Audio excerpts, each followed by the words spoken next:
say that all of you are here is because you're committed to the cause of disability, and that's what's brought you here, so I really welcome you. I also would salute those who are actually disabled and have made it here. And I think you have made it here because you fought the system. It's not that we made it easy for you, any one of you, to be here today. And I hope mine was labeled as a keynote. It's not a keynote, it's actually a plea to everyone here in this room, and I'm just going to share some of my perspectives. In fact, when you speak fourth or fifth, large number of points are covered, but I'll still try and bring in some areas that touch. Till 2008, I had no idea about disability. Today, I'm chairman of NCPEDP. Thanks, Javed, for having invited me. Javed called me up in 2008 when I took over as president of NASSCOM, and he said that neither the government websites, nor NASSCOM website, nor your members' websites are accessible. And would you do something about it? And I said, yes, I would. A year passed, we talked about it, did nothing. In 2009, Javed called me up in February and said, you're going to have your event here, and by the way, there'll be 3,000 disabled people who will be outside your event protesting. And he says, that's the only language you all hear. And that's what touched me. I promised to Javed that he would not do what he said he would, and that I would now promise and actually do what you think we should be doing. And that's how NASSCOM and NASSCOM Foundation got involved, and I got personally involved, and as I finished my term, here I am participating in it. My own understanding of disability was rather low. It is still very low, but it's getting better by the day as I get involved more and more. NCPEDP, of course, works on policy advocacy because we do believe that every one of you who's doing something for that individual, this person who is, I think, is doing a great job, but we have to really hit at the grassroots level, make some fundamental changes that are there that need to get done. I welcome the minister here. Thank you, sir, for joining us. Give him a big thank you.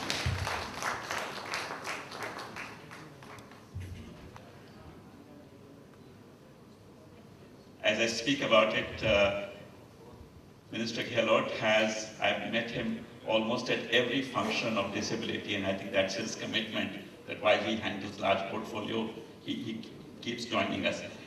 So we are really focused on, as NCPEDP, on policy changes that are there, because if you fundamentally change the policy, and I think the government has been quite receptive, but the job and the task is really, really large.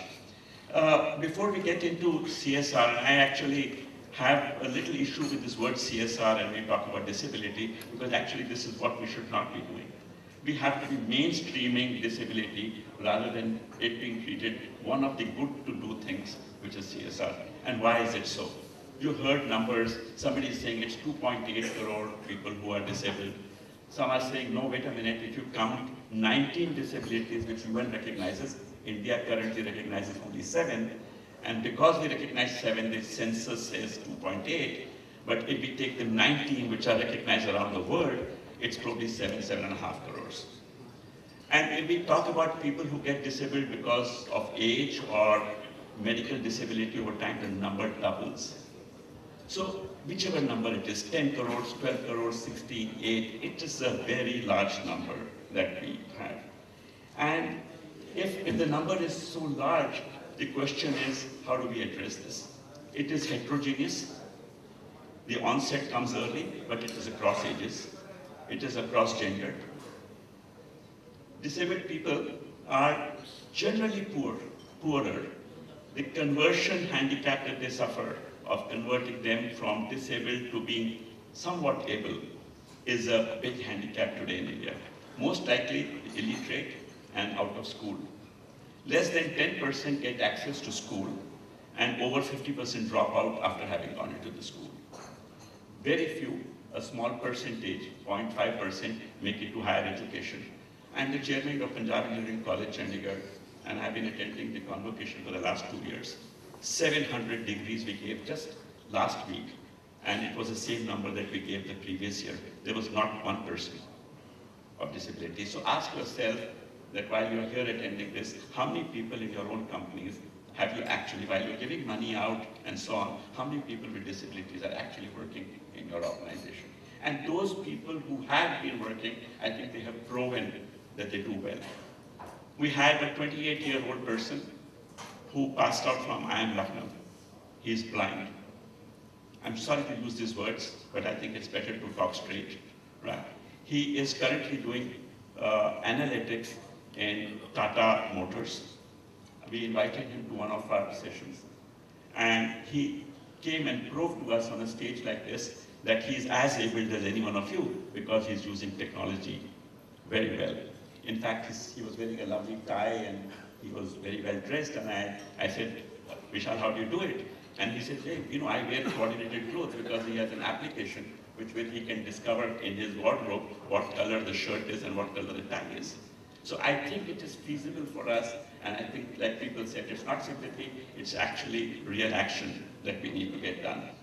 You know, we know that there is lower employment, there's a social stigma. A lot of people, including their own families, think it's a curse of God, right? And because it's a curse of God, they don't get attention that they need. So the deprivations is across multiple dimensions: education, health, transport. So while we will work with the government, and it's not only the government which needs to do this. I think we are part of the society. I think it should be done by all of us. Unfortunately, over the years, the population of disabled people is only going to grow. Many things are declining, right? Malaria is declining, many other things are declining, but disability is to grow.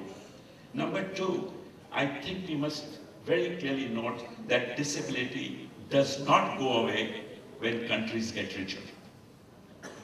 Disability remains. So we're tackling with a very different issue, and I think I'm mentioning these out because we should not take this as just another area that we participate in CSR. India has been acknowledged that we have one of the most progressive frameworks to handle disability. We have a PWD Act, which is under revision. We have a national policy. We have ratified the UN conventions. A survey done by UN, however, showed that 94% of the disabled people in UP and Tamil Nadu, where the survey was done, were not aware of the Act and were not aware about the common programs. We have them. So the job is large. If the disabled people don't know what's in for them, then how are they going to take benefit out of it? So there is stuff about getting things right, do the preventive stuff, many people spoke about it, identify disabled people. If we don't identify people who are disabled, right, then we will not be able to address them.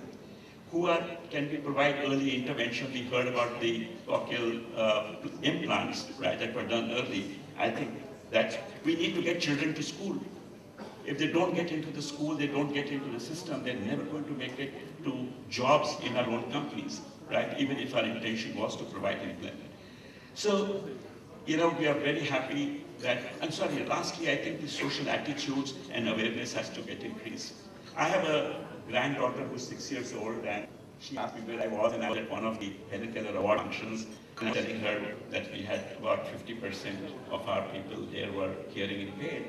So, and I was telling her how people were happy and they were clapping. So she asked me, oh, you were in a place where there was disability. And then she suddenly said, Dadu, Nanu, do you know that I also know sign language? And this is a 6-year-old. I said, sign language? And then she stood up and she did the whole national anthem, right, with sign languages, a 6-year-old. And it's not her. I'm really talking about their school. I salute their school. They do not have a single child with disability in the school, but they are sensitized. I think that's what we need to do. Get these children, if they know it, I'm sure she will always remember this like I do remember. So there are, and sir, you're here, and I know how committed you are and your help that you're giving us. The bill to the rights of the disabled people is in the parliament. I hope with your push it will go through. It is important because it has many provisions that will help us. The New Companies Act, while it does include CSR, has only 2 mentions of disability, whereas there are many areas that disability could come in. There is a fund for the scheduled caste, scheduled tribe, minorities, women, but not a single fund for disabilities. How come disability is missing when we have such a large percentage? So who needs more attention? People with disabilities or well-bodied people? And I think these are questions that we should ask ourselves. Donations to Swachh Bharat are tax-free, but donations to disability cause are not tax-free yet. What is stopping us from making that happen? Right? Prime Minister has endorsed Accessibility India as a program. I hope the Minister is also going to help us. Excuse me, sir.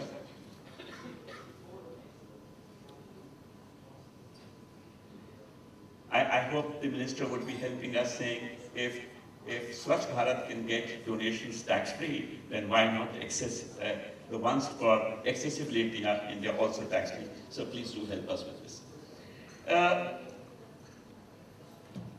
Everybody talked about how money should be given, and I'm saying money would come, money would flow. Corporate sector has a lot of work to do. I think we don't need your money right now. We need your attention, we need your concern. And whatever I'm going to ask you, I have 6-7 points that I request the corporates to do. None of them need money, they need your sensitivity and attention. And let me just reel out some of the points that I have here. These are suggestions, take them for what they are. Can we have disability as part of diversity? Every one of us talk about gender diversity. Can we start measuring and saying in our books that while we have 50% women in our company, we have 0 people with disability? I'm sure when you start measuring, the next time you will say, I have 0.1%, it will become 0.5, it will become 1. So please take a pledge that your diversity would include disability. Can we mainstream disability in our CSR projects?